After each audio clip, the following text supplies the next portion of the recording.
नमस्कार दोस्तों, आप सभी का study for UPSC PC channel में स्वागत है। आज का जो वीडियो है वो सामान्य तौर पर अलग अलग सब्जेक्ट को लेकर बनाता हूँ, लेकिन आज न्यूज़पेपर का कौन कौन सा हिस्सा पढ़ना चाहिए और कौन कौन से टॉपिक पर मुख्य रूप से हमें फोकस करना, हमारे काम की चीज़ क्या क्या होती है, उस चीज़ पर हम लोग डिटेल में बात करेंगे। अगर सबसे पहले हम लोग ये देखते हैं कि पढ़ना क्यों चाहिए।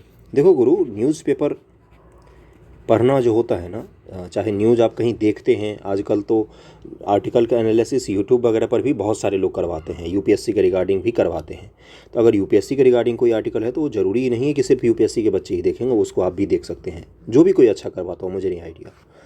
न्यूज़पेपर पढ़ना या देखना, न्यूज़ देखना, न्यूज़ ढंग का देखना, वो वाला नहीं जो अतीक अहमद को लेकर जा रहे थे तो अतीक अहमद देखो पानी पी रहा है, देखो क्या कर रहा है, वो वाला न्यूज़ नहीं। न्यूज़पेपर जिसमें कुछ कंटेंट हो, ढंग का हो, आपके एग्ज़ाम के लिए हो, देश विदेश की समझ बनाने के लिए हो, करंट अफेयर की समझ बनाने के लिए हो, समाज को समझने के लिए हो, उस तरह के न्यूज़ को देखना ज़रूरी होता है। तो इसलिए न्यूज़पेपर कहाँ कहाँ पर आपको मदद करता है, पीटी में मदद करता है, मेन से मदद करता है आपको न्यूज़पेपर, और इंटरव्यू में भी काफ़ी ज़्यादा मदद करता है। इंटरव्यू में तो अगर इंटरव्यू आपका देने जा रहे हैं तो सुबह सुबह का न्यूज़ पढ़ के जाना जो बहुत ज़रूरी होता है, क्योंकि जो आया है इंटरव्यू लेने, हो सकता है वो सुबह सुबह पेपर देख के आया हो, उसी में से सवाल पूछ ले। तो तीनों जगह आपको न्यूज़पेपर काम आता है, इस चीज़ का ध्यान रखिएगा। उसके साथ साथ भी अगर आप एग्ज़ाम नहीं भी देते हैं, बीपीएससी का जब मैंने एग्ज़ाम नहीं दिया था, नहीं भी तैयारी कर रहे, तो भी ज़रूरी होता है कि हाँ, थोड़ा सा ऐसे ही थोड़ी ना होता है कि यार बैठे हुए हैं मेढक के कुएं बन के, देश विदेश में क्या हो रहा है, दुनिया में क्या हो रहा है, साइंस में क्या हो रहा है, पॉलिटिक्स में क्या हो रहा है, हर चीज़ के बारे में एक नॉलेज तो रखेंगे ना आप, एक ज्ञान तो होना चाहिए ना आपके पास। तो वो चीज़ आपको कौन प्रोवाइड करवाता है, तो वो थोड़ा सा अवेयरनेस प्रोवाइड करवाता है आपको। अवेयरनेस का मतलब क्या होता है, थोड़ा सा जागृत अवस्था में होते हैं आप। जागृत अवस्था में मतलब ये नहीं होता कि उठे हुए आँख खुला हुआ, जागृत का मतलब ये होता है कि सोचने समझने की शक्ति डेवलप होती है थोड़ा सा न्यूज़पेपर को पढ़ के देख कर। मुख्य रूप से उसके लिए ज़रूरी होता है। जब तैयारी नहीं भी करते थे, बचपन की मैं बात बता रहा हूँ, उस समय से न्यूज़पेपर पढ़ने की आदत थी। गांव में आता था तो कहीं आए ना आए हमारे घर पे ज़रूर आता था, और न्यूज़पेपर में से उस समय तो कुछ समझ में आता नहीं था, तो खेल खिलाड़ियों को फ़ोटो काट काट के चिपकाते थे घर में इधर उधर।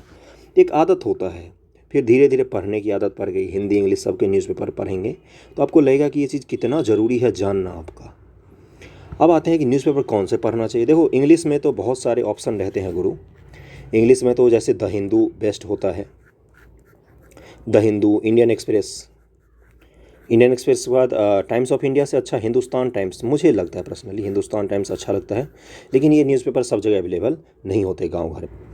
अगर नहीं हो रहे हैं हिंदी की, अगर हम लोग पहले बात करें तो उसके बाद बता दूंगा कहाँ से कर सकते हैं आप लोग। हिंदी में तो देखो, जिसका भी पढ़ना, राष्ट्रीय संस्करण पढ़ना। पहली बात तो राष्ट्रीय संस्करण अलग आता है, देखिए दिखा देता हूँ मैं, जिस पर लिखा रहता है ऐसा राष्ट्रीय संस्करण। वैसे जैसे दरभंगा जो दैनिक जागरण मिलेगा, उसमें दरभंगा संस्करण रहता है, वो उसमें लोकल न्यूज़ आपको ज़्यादा मिलेगा, वो आपके काम का नहीं होता एग्ज़ाम के पर्पज़ से। इस चीज़ का ध्यान में रखिएगा। और क्वालिटी भी न्यूज़पेपर के अलग अलग हो जाती है, अलग अलग संस्करण की। तो राष्ट्रीय संस्करण हमेशा लीजिएगा, जिस भी न्यूज़पेपर का लें हमेशा राष्ट्रीय संस्करण लेने की कोशिश कीजिएगा। राष्ट्रीय संस्करण जब आप लेंगे तो उसमें भी कुछ सेलेक्टेड पेपर को ले सकते हैं। जैसे हिंदी में दैनिक जागरण ले सकते हैं। दैनिक जागरण में थोड़ा सा बाइसनेस दिखता है गवर्नमेंट के प्रति, हमेशा सही दिखता है, खासतौर से पिछले कुछ सालों से ज़्यादा दिखने लग गया है दैनिक जागरण। दैनिक भास्कर भी अच्छा है। भास्कर का पहले आर्टिकल बहुत ही ज़्यादा क्रिटिसिज्म वाला होता था, बहुत ही ज़्यादा।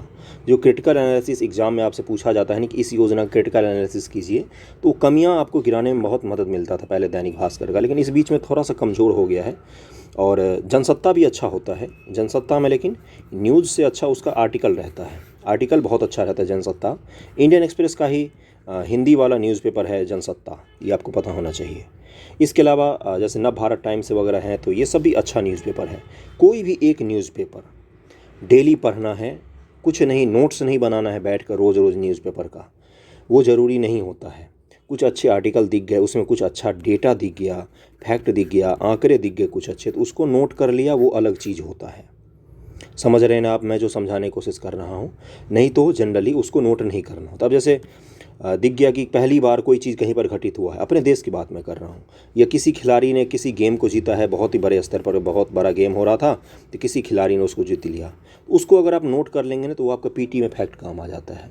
आखिरकार ये जो डेली एमसीक्यू बनते हैं या जो मैगजीन आते हैं मंथली, वो भी न्यूज़ कहाँ से बनाते हैं? उनका कोई संवाददाता थोड़ी ना होता है।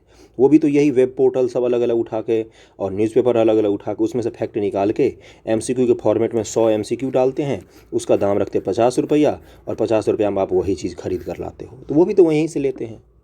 समझ पा रहे हैं ना मैं क्या समझाने की कोशिश कर रहा हूँ आपको? थोड़ा सा बारीकी से समझिएगा चीज़ों को। ओके, तो ये आपका न्यूज़पेपर पढ़ने का होगा। ऑनलाइन अगर प्लेटफॉर्म में बात करो तो इन सभी का वेबसाइट भी होता है। वेबसाइट को फॉलो कर लीजिए, वेबसाइट को, या अगर आप ऑनलाइन हैं अवेलेबल फेसबुक या इंस्टाग्राम या ट्विटर वगैरह चलाते हैं तो वहाँ पर इन न्यूज़पेपर के पोर्टल को फॉलो कर लीजिए। द हिंदू को फॉलो कर लिया, इंडियन एक्सप्रेस को फॉलो कर लिया। बहुत सारे आर्टिकल अब तो इनके पेड हो गए हैं। पेड का मतलब समझ रहे हैं ना, आप पैसा दे के आर्टिकल पढ़ना पड़ता है द हिंदू और इंडियन एक्सप्रेस का। इंडियन एक्सप्रेस वगैरह तो क्विज़ भी प्रोवाइड करवाने लग गए हैं यूपीएससी के अकॉर्डिंग, क्विज़ प्रोवाइड करवाते हैं। द हिंदू का भी क्विज़ आने लग गया है, वही पेपर वाले ही क्विज़ दे देने लग गए हैं। तो ये सब चीज़ें अगर आप नहीं कर पा रहे तो फ्री वाला कम से कम वेबसाइट को फॉलो करके उसके नए लेटेस्ट न्यूज़ वगैरह को तो पढ़ सकते हैं ना, ये तो कर सकते हैं ना। अभी मैं यूट्यूब के चैनलों पर भी आऊँगा। ओके, तो यहाँ से आपको वो चीज़ मदद मिलेगा। उसके बाद से अगला होता है कि इसके पढ़ने का और क्या बेनिफिट होता है। देखिए, एक तो हिंदी पढ़ना, हिंदी लिखना पढ़ने में आपको काफ़ी मदद मिलेगा, हिंदी इंग्लिश दोनों में। अगर आप इंग्लिश भी इसका रेगुलर पढ़ रहे हैं तो हिंदी लिखना, इंग्लिश पढ़ना, ये सब आपको थोड़ा सा आसान लगेगा। और आपका शब्द भंडार जो है, अच्छे शब्द और व्याकरण के जो शैली होती है न्यूज़पेपर का हमेशा से अच्छा रहता है। सभी न्यूज़पेपर का लिखने की शैली बहुत ही अच्छी होती है इनकी, सभी न्यूज़पेपर की मैं बात कर रहा हूँ, तो वो भी आपको काफ़ी मदद मिलता है। अब आज के पेपर में मैं दिखाता हूँ कौन कौन सा चीज़ है। ऑनलाइन अगर यूट्यूब की बात करें तो आप बीबीसी हिंदी को ज़रूर फॉलो कीजिएगा, उस पर अच्छे कंटेंट रहते हैं। बीबीसी हिंदी हो गया, DW हिंदी का हो गया। ओके, ये जो गोदी मीडिया वाला चैनल है इनको मत फॉलो करना, माथा ख़राब कर देंगे वो अलग से आपको। तो ये सब चैनल को फॉलो कीजिएगा। और एक और है down to earth YouTube channel है, कम व्यूअरशिप है इसके लेकिन बेहतरीन चैनल है। इन्वायरमेंट रिलेटेड इशू को लेकर बहुत ही अच्छा है, यूपीएससी के रिगार्डिंग तो बहुत ही मददगार होता है डाउन टू अर्थ वगैरह का चैनल। और भी कोई आर्टिकल अगर कोई पढ़ाता हो तो उनसे भी आप मदद ले सकते हैं। आर्टिकल रोज़ सुबह में कम से कम एक वीडियो तो देख लीजिए अगर संभव होता है तो, नहीं तो खुद से पढ़ने की आदत डालिए। अब आज के न्यूज़पेपर को दिखाता हूँ मैं। जैसे दैनिक जागरण का राष्ट्रीय संस्करण है, टेलीग्राम वगैरह पर मिल जाएगा, कैसे खरीद भी सकते हैं। अगर अवेलेबल है तो खरीद के पढ़ने की कोशिश कीजिएगा हमेशा, जिससे आपको कभी रुकावट ना मिले। पता चला जिस टेलीग्राम से लिया वो टेलीग्राम चैनल ही बंद हो गया तो आप कैसे पढ़ेंगे उसको, है ना। तो इसलिए खरीद के पढ़ने की कोशिश कीजिएगा।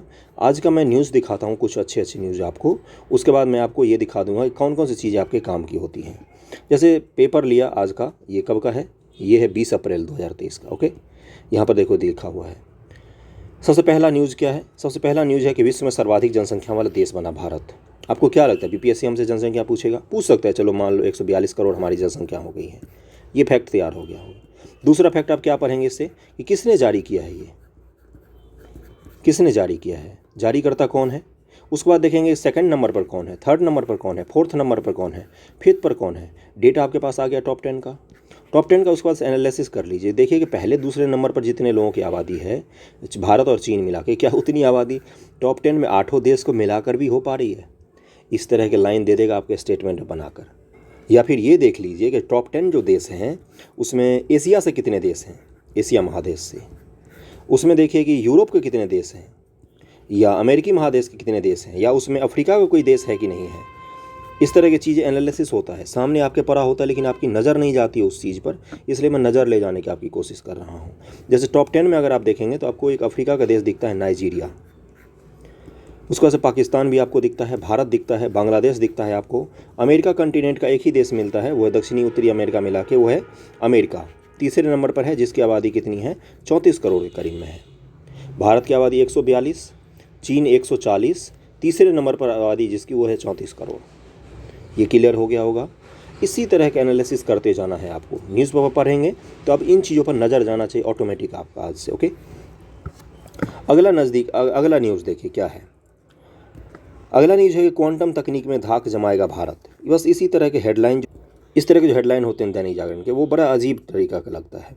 इससे अच्छा ये है कि क्वांटम तकनीक में कौन कौन सी चीज़ें प्रगति हो रही हैं उनको डिटेल में आप लिख दीजिए। थोड़ा सरकार से इसी फॉर्म में एक सवाल पूछ लीजिए कि क्वांटम तकनीक में अब तक क्या किया है और अब क्यों शुरू कर रहे हैं, जब पूरी दुनिया क्वांटम, गूगल ने बहुत पहले ऐलान किया था हम क्वांटम कंप्यूटर बनाने की तरफ बढ़ रहे हैं। क्वांटम कंप्यूटर का मतलब होगा आज के दुनिया का जितने कंप्यूटर है ना, सब उसके सामने खिलौना साबित हो जाएगा। खिलौना, जो सुपर कंप्यूटर भी है ना आज दुनिया का, वो भी क्वांटम के एक छोटे से कंप्यूटर के सामने खिलौना साबित हो जाएगा। सबसे तेज़ सुपर कंप्यूटर की मैं बात कर रहा हूँ। तो ये क्वांटम तकनीक में भारत जमाएगा धाक। तो सबसे पहले इसमें कौन कौन से टॉपिक आपको देखना है कि क्वांटम तकनीक क्या होता है। दूसरा देखना है आपको कि क्वांटम तकनीक के लिए भारत सरकार कौन कौन से काम कर रही है। भारत जो सरकार है वो कौन कौन से काम कर रही है इस दिशा में। इस न्यूज़ में अपने काम का 2 ही चीज़ है। इसके अलावा ये देखिए क्वांटम कंप्यूटिंग के लिए कौन कौन से काम कर रही है भारत सरकार, क्या मिशन लेकर चल रही है। साइंस टेक में जब आपसे सवाल पूछा जाएगा तो वहाँ पर इसको आप यूज कर सकते हैं। उसके बाद देखिए इस पेज पर आपके लिए कौन कौन सा न्यूज़ है। उसके बाद कोई भी न्यूज़ आपके काम का नहीं है। जैसे एक न्यूज़ ये भी है, आप अपनी मातृभाषा में दे सकेंगे परीक्षा। इसमें किसकी बात की गई है, यूजीसी की। तो आप क्या करेंगे, यूजीसी हेडिंग बनाएंगे, देखेंगे इसकी स्थापना कब हुई, ये किस किस के लिए काम करती है, किस मंत्रालय के तहत काम करती है। न्यूज़पेपर ऐसे ही पढ़ा जाता है। अगर परीक्षा के पॉइंट ऑफ व्यू से मैं बताऊं आपको तो इसी प्रकार से पढ़ा जाता है। बाकी मातृभाषा में एग्ज़ाम दे सकेंगे, ये सूचना किसने जारी की है, ये हमारे काम की चीज़ थोड़ी नहीं बंधु। समझ रहे हो ना मैं जो समझाने की कोशिश कर रहा हूँ। अब चलते हैं हम लोग अंतिम पेज पर। उसके बाद मैं आर्टिकल पर भी ले आऊँगा आपको। जैसे अंतिम पेज पर लगभग में आपके लिए न्यूज़ ना के बराबर रहता है, कभी कभार रहता है। जैसे साल का पहला हाइब्रिड सूर्य ग्रहण आज लगा है। ये भारत में हाइब्रिड सूर्य ग्रहण इस बार का नहीं दिखा है, लेकिन कहीं कहीं दुनिया में देखा गया है। हमारे काम का क्या है, सूर्य ग्रहण कैसे लगता है ये आपको पता होगा, पता ही होगा। जैसे पृथ्वी है और सूर्य है, इसके बीच में चंद्रमा आ जाती है, मून, इसे सूर्य ग्रहण लगता है, ये तो पता होगा आपको। अब बस हमें क्या देखना है कि हाइब्रिड सूर्य ग्रहण इसको क्यों कहा जा रहा है। तो वो यहाँ पर लिखा है हुआ है, ये हाइब्रिड सूर्य ग्रहण क्या होता है, इसको आप पढ़ लेंगे। 4 प्रकार के होते हैं सूर्य ग्रहण, इसको आप पढ़ लेंगे, बात खत्म हो जाएगा इस टॉपिक का। ये टॉपिक खत्म हो गया। ओके, अगला न्यूज़ मैं दिखाता हूँ। बाकी ये सब अपने काम का नहीं होता, मैक्सिमम चीज़ें इस पर रिसर्च वगैरह का होता है जो अपने काम का होता नहीं है। ओके, जैसे खेल खिलाड़ी है, उससे पहले एक न्यूज़ है ये, यहाँ पर देखो, यहाँ पर लिखा हुआ फेक न्यूज़ पर लगेगी लगाम। अब आप जब निबंध लिखेंगे, निबंध में आप क्या लिखते हैं, जैसे आपसे पूछा जाएगा कि निबंध मान लो पूछ लिया कि फेक न्यूज़ वर्तमान युग की चुनौती, इस तरह का आपसे आर्टिकल पूछ लिया, निबंध पूछ लिया, या जीएस में सवाल पूछ लिया कि जैसे विज्ञान प्रौद्योगिकी में पूछ लिया, या पॉलिटी के सेक्शन में पूछ लिया, करंट अफेयर में पूछ लिया कि फेक न्यूज़ आज के दिनों में काफ़ी ज़्यादा देखने को मिलती है, इस पर लगाम लगाने के लिए कौन कौन से कानूनी प्रावधान हैं या कौन कौन से उपाय किए जा सकते हैं। इस तरह के सवाल आपसे पूछ लिया, या नहीं भी पूछा तो भी आपको पता होना चाहिए, क्योंकि आप इसको कहाँ पर यूज़ करेंगे, अपने निबंध में यूज़ करेंगे। मान लो सोशल मीडिया के दौर में पूछ लिया, समाज का जो मैंने दिया था, या सोशल मीडिया या इंटरनेट की हमारे समाज के लिए कैसे अच्छा है कैसे बुरा है, तो उसमें आप इस चीज़ को यूज़ कर सकेंगे। फेक न्यूज़ क्या होता है, किस तरह से होता है, किस तरह यूज़ किया जाता है इसको, किस तरह से सांप्रदायिकता फैलाती है चीज़। एक अमेरिका का है या फ्रांस का एक चैनल है जिस पर 700 करोड़ का जुर्माना लगाया गया है गलत न्यूज़ दिखाने के लिए। आज ही कल का न्यूज़ था। इस तरह से अपने देश में अगर जुर्माना लगने लगे तो पता नहीं कितने न्यूज़ चैनल पर जुर्माना लग जाएगा। समझ रहे हो ना, गलत न्यूज़ दिखाने के लिए। तो ये फेक न्यूज़ आप पढ़ लेंगे। फेक न्यूज़ किस कहते हैं, किसको हैं, किस तरह से प्रसारित किया जाता है, सरकार ने कोई उपाय किया है कि नहीं किया है। जैसे आईटी एक्ट में संशोधन किया जा रहा है, जो आईटी एक्ट में संशोधन के द्वारा क्या होगा कि सरकार के लिए जो कोई न्यूज़ आएगा, सरकार के लिए किस तरफ से जो भी इन्फॉर्मेशन, जैसे मीडिया सरकार के बारे में कुछ बता रही है, तो सरकार अगर ये सत्यापित कर देगी कि ये फेक न्यूज़ है तो फेक ही कहलाएगा। सरकार सत्यापित करेगी कि फेक है कि नहीं फेक है, और सरकार ने अगर सत्यापित कर दिया वो फेक है तो फिर वो फेक ही रहेगा। तो इस एक्ट को आप 2 तरीके से देख सकते हैं। एक तरीके से क्या देख सकते हैं, पहला देख सकते हैं कि ये चलो ठीक है, फेक न्यूज़ को कम करेगा। दूसरा, हो सकता है सरकार को न्यूज़ ना पसंद आए, उसको फेक न्यूज़ का तमगा लगाकर उसको बंद कर दे। इसको अभिव्यक्ति की स्वतंत्रता पर कुछ विशेषज्ञ हैं जिन्होंने लगाम के तौर पर भी देखा है कि क्या सरकार चुप करने की कोशिश कर रही है मीडिया को इस आईटी एक्ट को लाकर। तो इस एक्ट के दोनों पक्ष और विपक्ष आपको पता होने चाहिए। एग्जाम में अगर पूछता है कि क्रिटिकल एनालिसिस कीजिए तो उस तरह से आप उसको लिख सकते हैं। तो ये करंट अफेयर की चीज़ें हैं जो आपको पता होनी चाहिए। पेपर में और क्या पढ़ना है, जैसे खेल खिलाड़ी है, ये पेज आपका विशुद्ध रूप से किसके लिए होता है? पीटी एग्ज़ाम के लिए होता है। किसी खिलाड़ी ने कौन सा जीता है, किसने क्या जीता है, कहाँ पर कौन सा खेल हुआ, इस सब से सवाल जुड़े हुए पूछे जाते हैं आपसे। और खेल खिलाड़ी से 2 से 3 सवाल, तो 2 सवाल तो मिनिमम रहता है आपके पीटी एग्ज़ाम में। मेंस में तो कोई जिक्र ही नहीं है। इस पेपर को आप अगर पढ़ते हैं तो पीटी एग्ज़ाम के लिए आपका फैक्ट तैयार होता जाता है।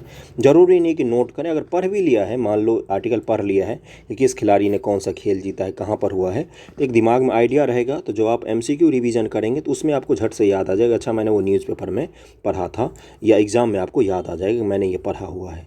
ये क्लियर हो गया होगा खेल खिलाड़ी पेज का महत्व। अब चलते हम लोग इससे ऊपर। ये कौन सा पेज रहता है? ये अंतर्राष्ट्रीय सेक्शन का रहता है।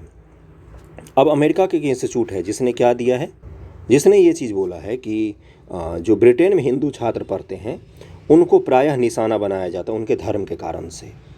ये कितनी बड़ी बात है। जो देश खुद को विकासशील बोलते हैं, विकसित देश बोलते हैं, उनके देश में धर्म को लेकर ऐसी चीज़ें हैं। तो जब आप सांप्रदायिकता पर निबंध लिखेंगे या सांप्रदायिकता पर GS के सवाल लिखेंगे तो उसमें इन चीज़ों का एग्जाम्पल दे सकते हैं। इस न्यूज़ को पढ़ के आप, मैं न्यूज़ पढ़ाने नहीं आया हूँ यहाँ पर, मैं आपको ये बताने आया हूँ कि न्यूज़पेपर पढ़ा कैसे जाता है हिंदी मीडियम के लिए ख़ास तौर से, क्योंकि नहीं पता होता है लोगों को।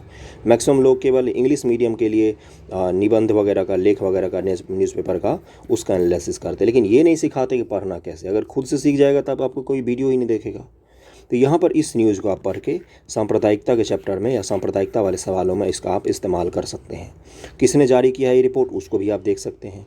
अब यहाँ पर ये वाला टॉपिक है, यूक्रेन के आकाश में सुरक्षा में तैनात अमेरिकी पैट्रियट मिसाइल। आपसे पूछा जाएगा सवाल पीटी में कि हाल ही में रहा चर्चा में पैट्रियट शब्द, पैट्रियट या मिसाइल, पैट्रियट हथियार ये किस देश के द्वारा है? आपको लग रहा होगा कि मैंने क्या सवाल बना दिया। UPSC 2019 का क्वेश्चन है कि S-400 निम्न में से किस देश से भारत ने खरीदा है। तो इस तरह से आपसे भी पूछ सकता है। UPSC का क्वेश्चन था वो S-400 वाला या थार वाला था शायद, ऐसे ही। तो इसलिए पैट्रियट जो मिसाइल सिस्टम है ये किसका है? तो ये अमेरिका का है। ये आपको पता होना चाहिए, है ना। तो ये भी पता होगा, ये कोई पढ़ने की चीज़ थोड़ी नहीं थी किसी किताब में जाकर पढ़ें, ये तो डेली न्यूज़पेपर को फॉलो करेंगे तो उससे भी आप पढ़ सकते थे इसको। ये क्लियर हो गया होगा। अब जैसे यहाँ पर देखो क्या लिखा हुआ है, ओडोसा शहर क्या करता है ना UPSC और PCS भी करने लग गया है कि इस तरफ देश लिखेगा, जैसे रूस लिखेगा, रूस के सामने लिख देगा ओडोसा। कीव लिखेगा, कीव के सामने लिख देगा अमेरिका। बोलेगा कि निम्न से कौन सा मिलान शहर है, हाल ही में चर्चा में रही यह जगह कि से संबंधित बताइए कि इनमें से कौन कौन सा सही है। अब झट से क्या बता देंगे कि रूस ने यूक्रेन के बंदरगाह शहर ओडोसा पर एक बार फिर से ड्रोन हमला किया था। ओडोसा शहर कहाँ का है? तो ये यूक्रेन का है। ये फैक्ट पता चलता है आपको एग्जाम न्यूज़पेपर पढ़ने से। सीख पा रहे हैं जो मैं सिखाने की कोशिश कर रहा हूँ, और ज़्यादा देर नहीं देना है। 30 से 35 मिनट अगर आप न्यूज़पेपर पढ़ते हैं, 40 मिनट मैक्सिमम 1 घंटा, तो भी बहुत हो गया, इनफ हो गया। ओके, अगला न्यूज़ देखते हैं इस पेज पर अपने लिए क्या है। भारत के अमेरिका में राजदूत कौन है वो मिल जाएगा आपको पीटी के लिए फैक्ट के तौर पर अगर देखें। उसका चुनाव के लिए फंड, ये पाकिस्तान का न्यूज़ तो किसी काम का रहता नहीं, और इसमें कोई न्यूज़ अपने लिए नहीं था। ओके, ये देखो फुटबॉल खेलने वाला ह्यूमनॉइड रोबोट बना है, किसी यूनिवर्सिटी ने बनाया, क्या नाम है इस रोबोट का। BPSC को ऐसे सवालों से बड़ा प्रेम होता तो वो वहाँ से एक सवाल पूछ सकता है। उसके बाद से अगला क्या है, अगले पेज पर बिजनेस है, इकोनॉमिक्स से जुड़े हुए सवाल रहते हैं इसमें। बिहार और झारखंड से खुलेगा निर्यात का रास्ता। इस न्यूज़ सेक्शन में पढ़िए, देखिए भारत सरकार ने क्या ऐलान किया है, क्या क्या करने जा रही है। बिहार और झारखंड में ऐसा क्या होगा कि यहाँ से निर्यात बढ़ेगा। ये आपसे ये भी पूछ सकता है बिहार पे निर्यात बढ़ाने के लिए कौन कौन से उपाय करने चाहिए, ये सवाल बना के पूछ सकता है। उसमें आप मदद कर सकते हैं, इस आर्टिकल से अपना लेकर लिख सकते हैं। कुछ पॉइंट तो आपको मिल ही जाएगा। समझ रहे हैं मैं क्या कह रहा हूँ। जैसे ये क्या बोल रहा है, NHAI बनाएगा 10,000 किलोमीटर डिजिटल राजमार्ग। डिजिटल राजमार्ग अब क्या होता है, इसको सर्च कीजिए ज़रा कि डिजिटल राजमार्ग क्या होता है। NHAI जो है ये किस मंत्रालय के तहत काम करता है। डिजिटल राजमार्ग जैसी चीज़ें क्या है, किस अवधारणा के तहत बनाई जा रही है, किस योजना के तहत बनाई जा रही हैं। तो ये चीज़ आपके काम का हुआ, विशुद्ध काम का होता है। ये सबसे ज़्यादा न्यूज़ आपको इकोनॉमिक्स के सेक्शन में ही मिलता है, इस चीज़ का ध्यान में रखिएगा। अब अगले पर चलते हैं। अगला है कि ये आर्टिकल के बाद वाला जो पेज रहता है, इससे पहले आर्टिकल रहता है, आर्टिकल के बाद का पेज है ये आर्टिकल इतना इम्पोर्टेंट है। MSME का नाम सुना है, MSME sector, micro small medium sector. MSME के बारे में बताया हुआ है सारा। छोटे उद्यमों को मदद से संवरेगी देश की तस्वीर। कितना इंपॉर्टेंट न्यूज़ हुआ ये आप लोगों के लिए। इसको ध्यानपूर्वक पढ़िए और इसमें देखिए कौन कौन सी चीज़ें निकल कर आती हैं, किस प्रकार से भारत के एक्सपोर्ट में मदद कर रहा है MSI, जॉब किन को प्रोवाइड करवाता है, महिलाओं को या कम स्किल वाले लोगों को या कम शिक्षाधारी लोगों को, कम डिग्रीधारी लोगों को अच्छा जॉब प्रोवाइड करवा देता है। विकेंद्रीकृत होता है। विकेंद्रीकृत का मतलब बिहार में भी MSME आपको मिल जाएगा, यूपी में भी मिल जाएगा। ज़रूरी नहीं कि हर चीज़ के लिए दिल्ली, बम्बई और बेंगलोर ही जाना पड़े। तो MSME की ये भी खासियत होती है कि ये बटा हुआ है, देश में बिखरा हुआ है। हाँ, कुछ से जगहों पर इसका संकेंद्रण ज़्यादा ज़रूर है, लेकिन वैसे अगर देखें तो पूरे देश में लगभग MSME पाया जाता है और पूरे देश में जॉब प्रोवाइड करवाने का काम करता है। 20% हमारा एक्सपोर्ट जो है भारत का वो MSME से करता है। MSME का एक्सपोर्ट में 20% के करीब में योगदान है। तो ये आर्टिकल आपके लिए VVI हो गया। अगर मैं 4 स्टार दे सकता हूँ इसको, इतना अच्छा आर्टिकल हुआ आप लोगों के लिए। ओके, तो इसको आप पढ़ सकते हैं, ये आपके लिए सबसे अच्छा आर्टिकल हुआ। अगला देखो क्या है, चुनाव से पहले कड़वी हुई जुबानी। ये सब अपने काम की चीज़ है नहीं, ये पॉलिटिकल न्यूज़ है। लोक सेवक हैं तो लोक से जुड़िए। अब ये पढ़ लीजिएगा पढ़ने को। लोक सेवक के लिए कौन कौन सी चीज़ें होनी चाहिए वो उन्होंने बताने की कोशिश की है। अगले न्यूज़ पर चलते हैं। यहाँ पर देखो, ये आर्टिकल है स्वास्थ्य व्यवस्था को बदलने वाला कानून। अब इसका एक लाइन में पढ़ता हूँ जिससे आपको पता चलेगा कि सवाल कहाँ से पूछे जाते हैं। राजस्थान में स्वास्थ्य का अधिकार कानून यानी राइट टू हेल्थ एक्ट लागू हो गया है। राजस्थान देश का पहला राज्य है जहां लोगों को अब स्वास्थ्य का अधिकार मिलेगा। आज ही मैं आपसे MCQ पूछता कि देश का कौन सा पहला राज्य है जहां पर स्वास्थ्य का अधिकार दिया गया है। अब आप बोलेंगे कहाँ से पूछ लिया, ये तो राजस्थान राज्य है। वो दिखा आपको सवाल कहाँ से बनाए जाते हैं। इसको आप पढ़ेंगे, स्वास्थ्य का अधिकार क्या होता है, कैसे होता है। इसको फिर अपने शब्दों में लिखने की कोशिश करेंगे। नचिकेत मोर समिति का नाम सुना होगा, वही नचिकेत मोर जी हैं, बहुत फेमस आदमी हैं इकोनॉमिक्स और स्वास्थ्य इन सब के क्षेत्र में। इनके सुझाव समितियां वगैरह हम लोग पढ़ते हैं बैंकिंग सुधार वगैरह सब में। तो नचिकेत मोर जी ने लिखा है इसको। अब बताओ मुझे, आप इसको जब अपने शब्दों में लिखेंगे, आप आर्टिकल को पढ़ा, एक बार 2 बार पढ़ा, समझ में आ गया, उसको अपने शब्दों में पॉइंट वाइज बनाकर लिखने की कोशिश कर रहे हैं या पैराग्राफ में लिखने की कोशिश कर रहे हैं। इससे निबंध लिखने की जो आपकी शैली है ना, उसमें बड़ा मदद मिलेगा आपको। जो मैं बोलता था आपको कि आर्टिकल पढ़ के निबंध लिखने का सीख सकते हैं आप, वो आप सीख सकते हैं। जैसे राष्ट्रीय राजनीति पर कर्नाटक का असर, ये अपने काम का है नहीं, विशुद्ध रूप से पॉलिटिकल न्यूज़ है। तो इस तरह के न्यूज़ को आप स्किप कर सकते हैं, टाइम बचाने के लिए, किसी काम का होता नहीं है। ओके, तो अब ये आर्टिकल आपके लिए फिर से 4 स्टार का हो गया कि क्या है भाई, स्वास्थ्य का अधिकार क्या है, क्यों सिर्फ राजस्थान के लोगों को मिला है, बिहार के लोगों को क्यों नहीं मिला है।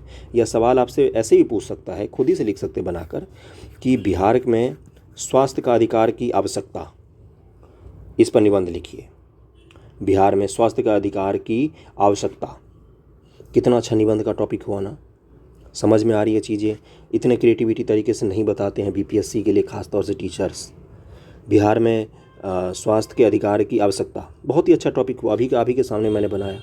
इसमें आप लिखिए, सोच कर लिखिए कि बिहार में स्वास्थ्य की क्या स्थिति है, क्यों बिहार के लोगों को स्वास्थ्य का अधिकार मिलना चाहिए।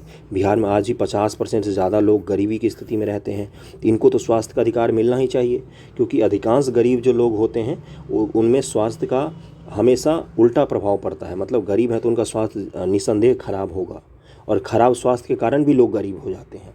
ये दोनों का अंतर संबंध है एक दूसरे से, समझ रहे ना, दोनों एक दूसरे से को रिलेटेड है।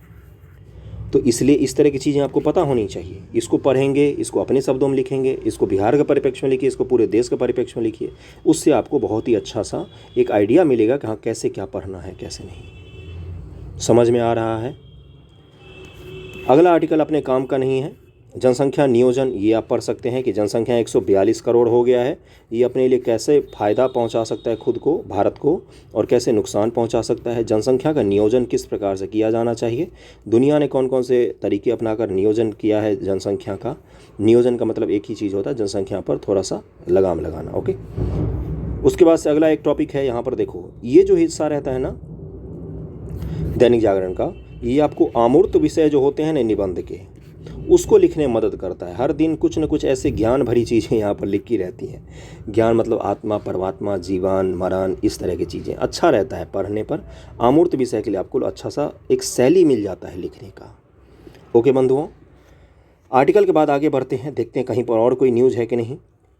चीता ओबान के बेखौफ विचरण ने उड़ाई वन विभाग की न्यूज। इस तरह की न्यूज़ आपके काम का होता है। भाजपा वाला न्यूज़ नहीं पढ़ना है। केरल वंदे भारत पूरे देश में ही चल रहा है, अब ये इरेलीवेंट हो गया हमारे लिए। ओके, उसके बाद से ये सब पॉलिटिकल न्यूज़ होते हैं, इन सब चीज़ से बच के निकल जाना है। ओके, ये सब अपने काम का नहीं होता है, ये सब अपने काम का नहीं होता। अपने काम का जो चीज़ था वो मैंने दिखा दिया है। बाकी इसमें मैक्सिमम चीज़ें पॉलिटिकल रहती हैं, या तो फिर समलैंगिक विवाह की मान्यता पर राज्य को भी बनाए पक्षधर। समलैंगिक विवाह पर जिस दिन सुप्रीम कोर्ट का फैसला आ जाएगा, जब उसके बाद ये न्यूज़ आपके लिए रिलेवेंट हो जाएगा। जब तक समलैंगिक विवाह का फैसला नहीं आया है तब तक ये चीज़ आपके लिए रिलेवेंट नहीं है। हाँ, आपके एग्ज़ाम से पहले अगर नहीं आता है फैसला तो कम से कम इस पर निबंध का वगैरह सोच कर जाइए, पक्ष विपक्ष में पॉइंट की क्या हो सकता है क्या नहीं। आपको अगर मोल दिया जाए कि अच्छा है या बुरा, तो उस मामले में आप पक्ष विपक्ष में 2-4 पॉइंट ज़रूर पढ़ के जाइएगा। तो इस तरह की न्यूज़ अगर आप एक बार गो थ्रू हो जाते हैं तो कोई उसमें दिक्कत है नहीं। राइट टू प्राइवेसी पता होना चाहिए, किसने इस वाद को पिटिशन किसने डाला है, ये सब चीज़ें आपको पता होना चाहिए। कौन सा केस चल रहा है ये सब पता होना चाहिए। जैसे क्वांटम की दुनिया में भारत पर बढ़त, ये सब आपके काम की न्यूज़ हो गई। बाकी और कोई काम का, दिल्ली में पीएम और दलाई लामा की मुलाकात। दिल्ली में कौन सा सम्मेलन हो रहा है पता है आपको? बुद्धिस्ट सम्मेलन हो रहा है, बुद्धिस्ट काउंसिल का सम्मेलन हो रहा है। पहला सम्मेलन है इस तरह का वैश्विक स्तर पर जो नई दिल्ली में हो रहा है। बहुत सारे दुनियादान के लोग आए हैं और भारत के प्रधानमंत्री जी वहाँ पर दलाई लामा जी से मिले हैं। सूडान वगैरह में भी हमला का न्यूज़ पढ़ सकते हैं, और बाकी न्यूज़ मैंने आपको इंपॉर्टेंट दिखा दिया। बस मतलब किस चीज़ से होता है मुख्य रूप से अगर देखा जाए तो, दैनिक जागरण वाले बस कॉपीराइट ना भेजे मुझे, मतलब एक ही चीज़ से होता है क्या कि न्यूज़पेपर पढ़ने की आपको आदत है कि नहीं, वो सबसे ज़रूरी चीज़ होता है। डेली पढ़िए, डेली कम से कम, नहीं भी एग्ज़ाम की तैयारी कर तो भी न्यूज़पेपर पढ़ना चाहिए। ओके, तो यहीं तक था ये वीडियो। ज़रूरी था, मुझे लगा कि बताना ज़रूरी होता है, क्योंकि गांव घर में जो बच्चे रहते हैं उनको नहीं अगर मिल पाता है गाइड सही से, तो मेरा कर्तव्य बनता है बताना आपको कि कैसे क्या पढ़ना है, कहाँ पर आपको अच्छे टॉपिक मिलेंगे, कौन से रिलेवेंट चीज़ें होती, कौन से इरेलीवेंट होती है। भाजपा, कांग्रेस, आम आदमी पार्टी, ये सब काम का नहीं होता अपना। अतीक अहमद काम का नहीं है अपना, और बाकी जो अभी कार्यक्रम न्यूज़ चैनल पर चलता है वो सब काम का नहीं है। एमएसएमई काम का हो गया, क्वांटम काम का हो गया, और जो मैंने नीचे दिखाया बहुत सारे स्वास्थ्य का अधिकारी, ये सब अपने काम की चीज़ हो गई। ओके, कैसा लगा है वीडियो ज़रूर बताइएगा। Okay, thank you so much आप सभी का।